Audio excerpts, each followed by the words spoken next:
Hey, Aggies, this is Chancellor May and LeShelle, and it's time for Thursday Thoughts. You're always so busy. How do you have enough energy to get through the day? Are you as busy as me? Coffee. Start with coffee. First cup in the morning. Actually, I do my workout first thing in the morning before I even have coffee. Yeah. The key is to get a good night rest. Get good night's sleep. Yes. Make sure you're eating right, all those sorts of things. Have a schedule. Actually, I find I'm more lethargic when I don't have a lot to do, which is rare, than when I have a really back-to-back-to-back appointment day. Those days, maybe because you don't have time to think about it, I feel more energetic. Right. And, you just kind of stay on the schedule, and you have people that will help you stay on schedule. That, for me, that's helpful. But Yeah. and then at the end of the day, make sure you have some time to unwind and have some time to yourself. Yeah. In your education journey, how many times have you thought of changing your major? 0. Yeah, 0 for me too. I chose electrical engineering. Actually, the choice really was not, in the middle of that. It was more at the very beginning because I wasn't sure if I wanted to be chemical or electrical. And I basically flipped a coin, believe it or not, and chose electrical. And that worked out well for me. I loved it. But if I had to choose now, I probably would pick biomedical engineering. Ah. But that didn't exist back in the Stone Age when I was going to college. Yeah, it was Stone Age, yeah. Well, I was mechanical and then I switched to electrical. Before you started? Freshman year. Yeah. Yeah. So you did change your major? Yeah, I did change my major, Yeah. but it was still engineering. It Yeah. wasn't like I went from poli-sci to nursing or something. Yeah. So, Did but it Did it delay you at all? No. No, it's Yeah. the same. The first 2 years are the same. Oh, the same in all Yeah. engineering. But I would say if disciplines. someone's changing, it's okay. I mean, you find, you may not like what you started. Yeah.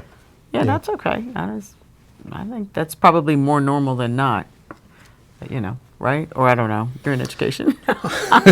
Actually, where I was, I did my undergraduate degree at Georgia Tech, and there weren't as many majors available to change. Okay. Here at UC Davis, we have more than 100 undergraduate majors, so there's a lot more choices. That makes changing majors probably happen more frequently here than it does at some other places. Oh, but also everybody has minors and majors. Lots of minors. Yeah, so Sure. you have double you can majors. Have double majors. Sure. Every student I've met, they have a double major.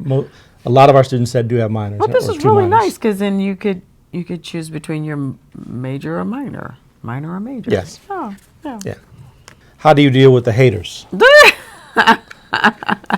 You probably are better at that than I am because you ignore them. I don't have haters. Oh, that's right. Nobody hates me. I forgot. Silly me.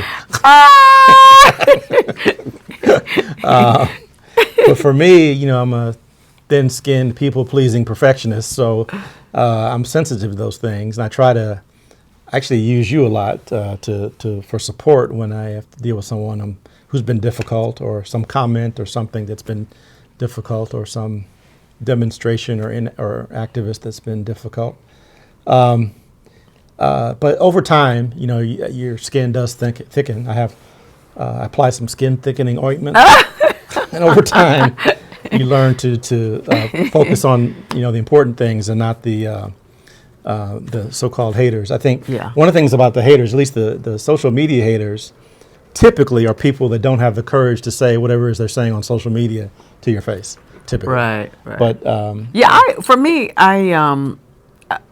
haters don't bother me at all, even if I did have haters, or maybe I do, I don't know, but I'm oblivious to it. But it's understanding the signs. I always say, always understand the signs behind the person, because there's a reason. Let's say somebody is a racist.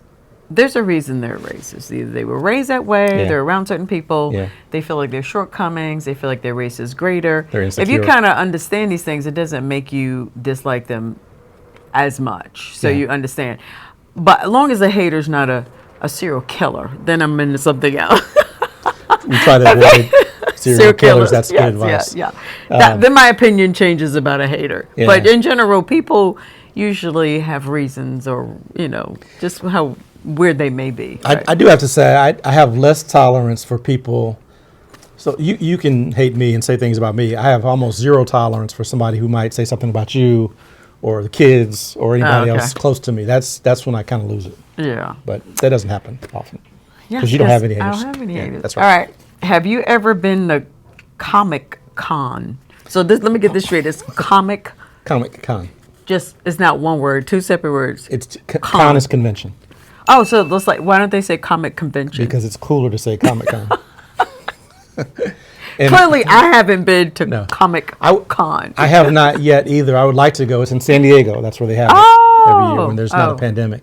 And in Atlanta, we had something called Dragon Con, which I have been to once or twice, but it's very similar to Comic Con. It's a fantasy, science fiction, cosplay activity. But I have not yet been to San Diego to Comic Con. That's a bucket list item. I plan to do that before I They retire. mention it a lot in, The Big Bang Theory. yes, They, and I they always go all the time. I've been watching that show for you, and that's the one show you and I love. So you would hear them say Comic Con. You had no idea what they were talking No, about. I thought it was comic. I thought it was one word, Comic Con. Con, yeah. I didn't know it was Comic Convention. Yeah. Okay. Oh, now you learned something new. I'm glad I do Thursday Thoughts. I learned something we, new. we do it for educational purposes. Last question. Did you always know you wanted to get into university administration? Do you still teach? Do you ever miss teaching or being in a lab? Lots of questions there. So I'll start with the administration. I don't think I'm in administration. I don't want to be a bureaucrat. I chose to be in academic leadership, not administration. You're an administrator. I'm sensitive about that. You're okay. Anyway, All right. did I always know I wanted to do it? No. I think, I started off in my lab, in my classroom, doing my thing as a professor. And then over time, I had mentors who said, you'd be good at it. You should think about being in leadership. And one thing led to another, and here I am as a chancellor. Do I miss teaching? Yes, I actually do. I've written a couple of textbooks.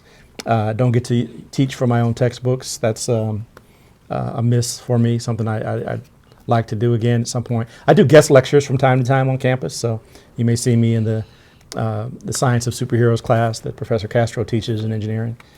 And in terms of missing being in the lab, I actually still do have one last PhD student, but he's back in Atlanta at Georgia Tech finishing up because that's where all the my lab was.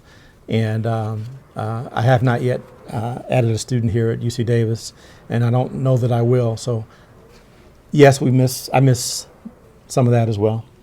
So I guess that's it for this week, Aggies. Yes. So until we see you next time, please stay healthy and stay safe and go Ags. I don't Well- know. You're the chancellor. The chancellor's supposed to know these things. The chancellor knows all.